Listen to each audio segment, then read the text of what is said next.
The Outsider by H.P. Lovecraft. That night the Baron dreamt of many a woe, and all his warrior guests, with shade and form of witch and demon and large coffin worm, were long benightmared. Keats. Unhappy is he to whom the memories of childhood bring only fear and sadness.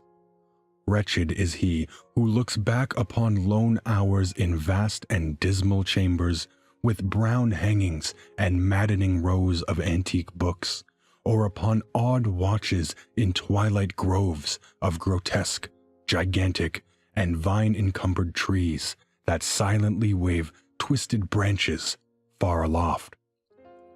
Such a lot the gods gave to me the dazed, the disappointed, the barren, the broken. And yet I am strangely content and cling desperately to those sere memories when my mind momentarily threatens to reach beyond, to the other. I know not where I was born, save that the castle was infinitely old and infinitely horrible, full of dark passages and having high ceilings where the eye could find only cobwebs and shadows. The stones in the crumbling corridors seemed always hideously damp, and there was an accursed smell everywhere, as of the piled high corpses of dead generations. It was never light, so that I used sometimes to light candles and gaze steadily at them for relief. Nor was there any sun outdoors, since the terrible trees grew high above the topmost accessible tower. There was one black tower which reached above the trees into the unknown outer sky, but that was partly ruined and could not be ascended save by a well-nigh impossible climb up the sheer wall, stone by stone.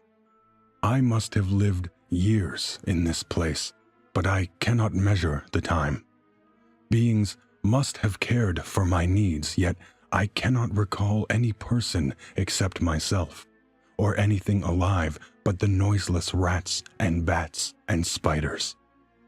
I think that whoever nursed me must have been shockingly aged, since my first conception of a living person was that of something mockingly like myself, yet distorted, shriveled, and decaying, like the castle.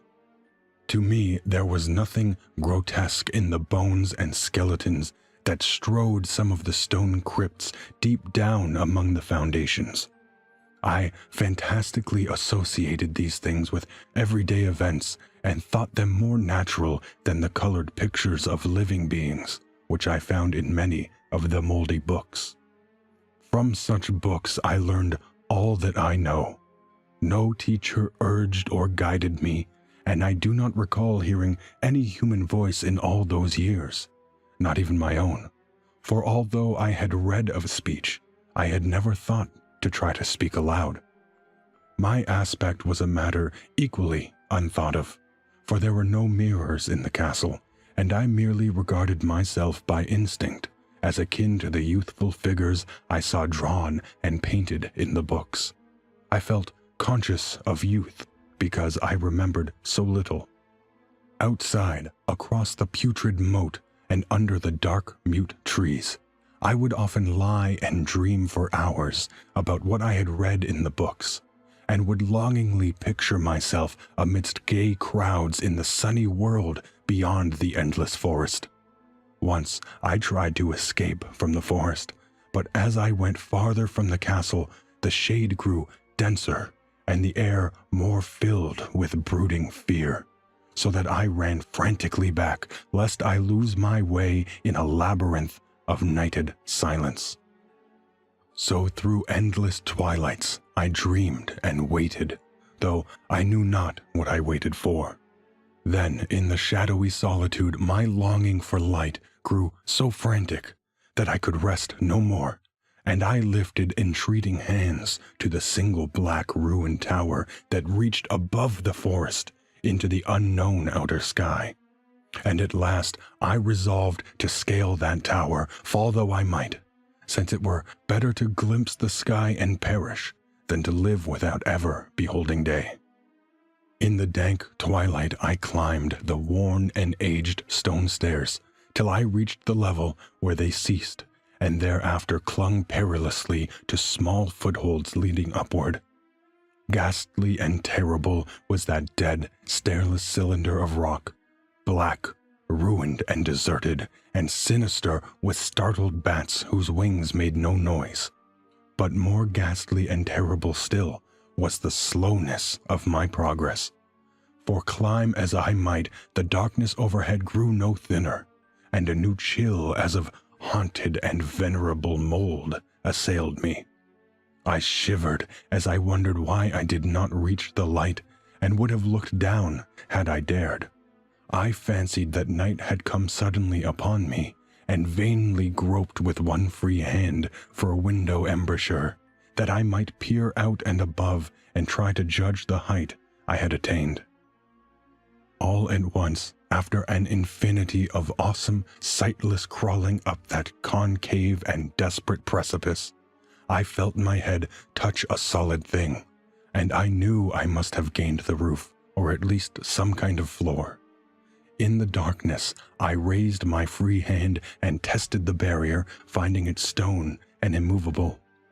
Then came a deadly circuit of the tower, clinging to whatever holds the slimy wall could give, till finally my testing hand found the barrier yielding, and I turned upward again, pushing the slab or door with my head as I used both hands in my fearful ascent. There was no light revealed above, and as my hands went higher I knew that my climb was for the nonce ended, since the slab was the trap door of an aperture leading to a level stone surface of greater circumference than the lower tower, no doubt the floor of some lofty and capacious observation chamber. I crawled through carefully and tried to prevent the heavy slab from falling back into place, but failed in the latter attempt. As I lay exhausted on the stone floor, I heard the eerie echoes of its fall, but hoped when necessary to pry it open again. Believing I was now at a prodigious height, far above the accursed branches of the wood, I dragged myself up from the floor and fumbled about for windows that I might look for the first time upon the sky and the moon and stars of which I had read. But on every hand I was disappointed, since all that I found were vast shelves of marble bearing odious oblong boxes of disturbing size. More and more I reflected and wondered what hoary secrets might abide in this high apartment so many aeons cut off from the castle below.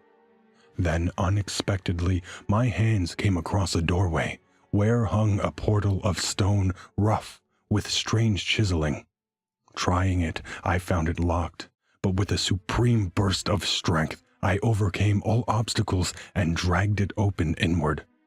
As I did so, there came to me the purest ecstasy I have ever known, for shining tranquilly through an ornate grating of iron and down a short stone passageway of steps that ascended from the newly found doorway, was the radiant full moon, which I had never before seen save in dreams and in vague visions I dared not call memories.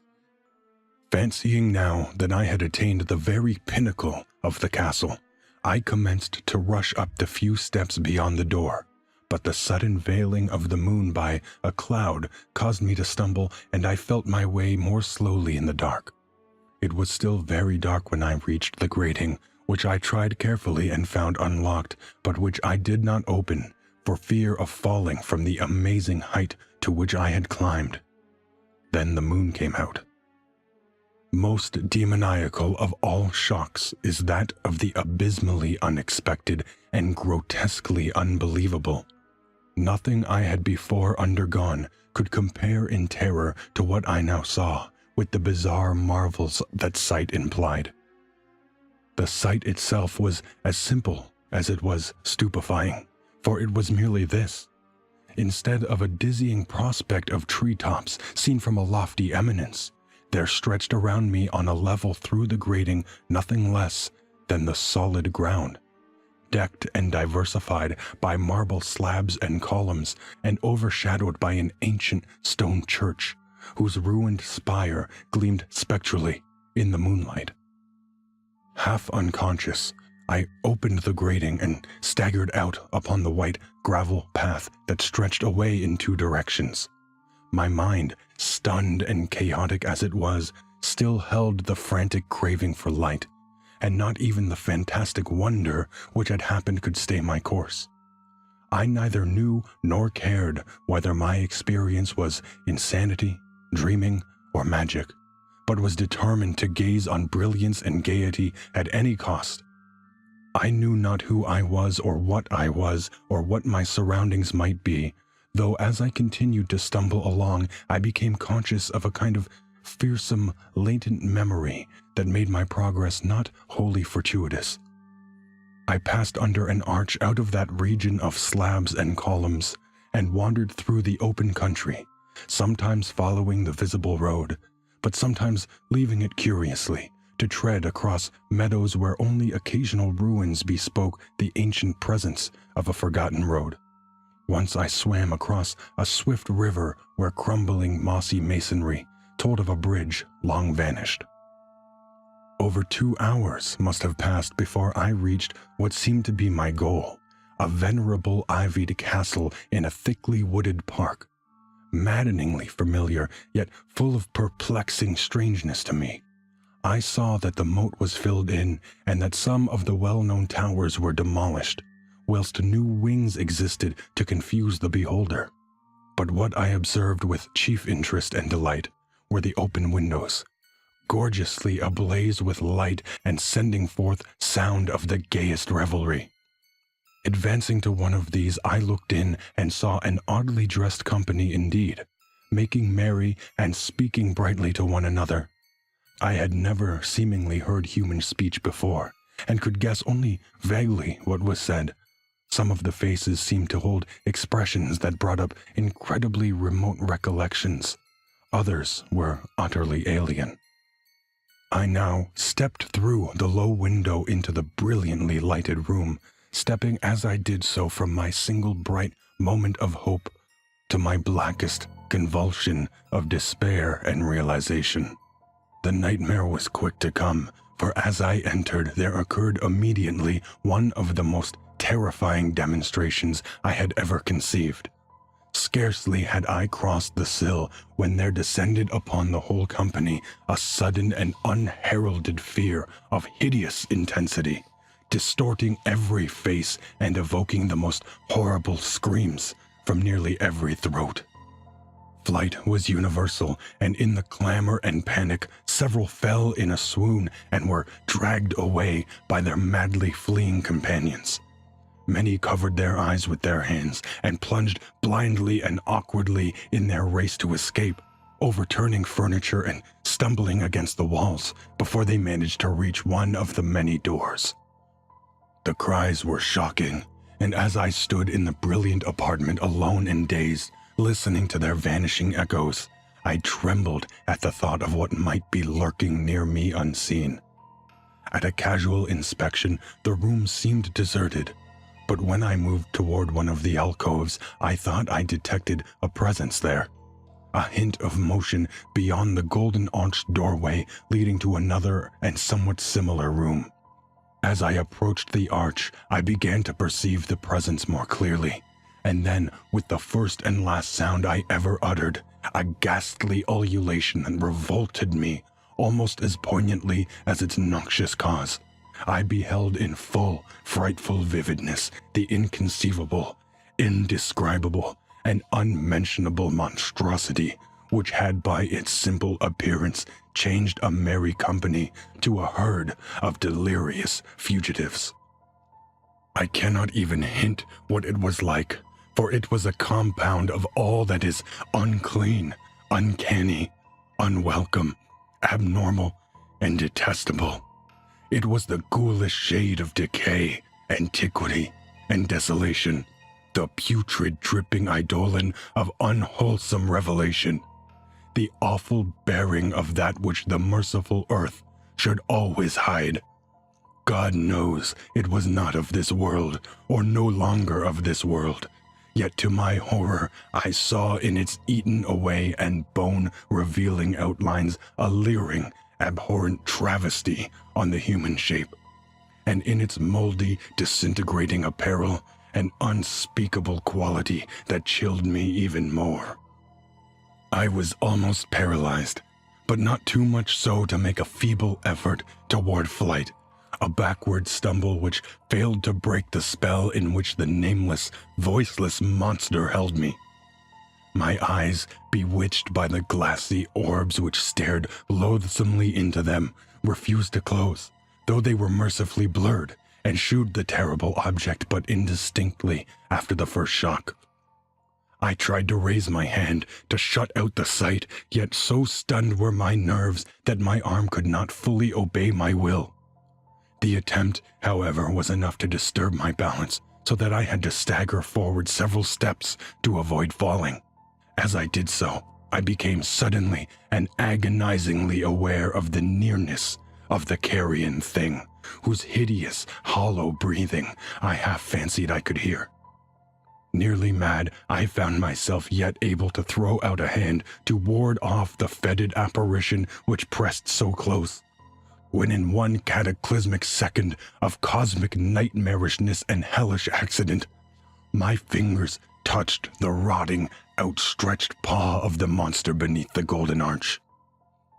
I did not shriek, but all the fiendish ghouls that ride the night wind shrieked for me, as in that same second there crashed down upon my mind a single and fleeting avalanche of soul-annihilating memory. I knew in that second all that had been. I remembered beyond the frightful castle and the trees, and recognized the altered edifice in which I now stood. I recognized, most terrible of all, the unholy abomination that stood leering before me as I withdrew my sullied fingers from its own. But in the cosmos there is balm as well as bitterness, and that balm is nepenthe. In the supreme horror of that second, I forgot what had horrified me, and the burst of black memory vanished in a chaos of echoing images. In a dream I fled from that haunted and accursed pile, and ran swiftly and silently in the moonlight. When I returned to the churchyard place of marble and went down the steps, I found the stone trapdoor immovable. But I was not sorry, for I had hated the antique castle and the trees. Now I ride with the mocking and friendly ghouls on the night wind, and play by day amongst the catacombs of Nephrin-Ka, in the sealed and unknown valley of Hadoth by the Nile. I know that light is not for me, save that of the moon over the rock tombs of Neb, nor any gaiety, save the unnamed feasts of Nitocris beneath the Great Pyramid. Yet in my new wildness and freedom, I almost welcome the bitterness of alienage. For although nepenthe has calmed me, I know always that I am an outsider, a stranger in this century and among those who are still men. This I have known ever since I stretched out my fingers to the abomination within that great gilded frame, stretched out my fingers and touched a cold and unyielding surface of polished glass.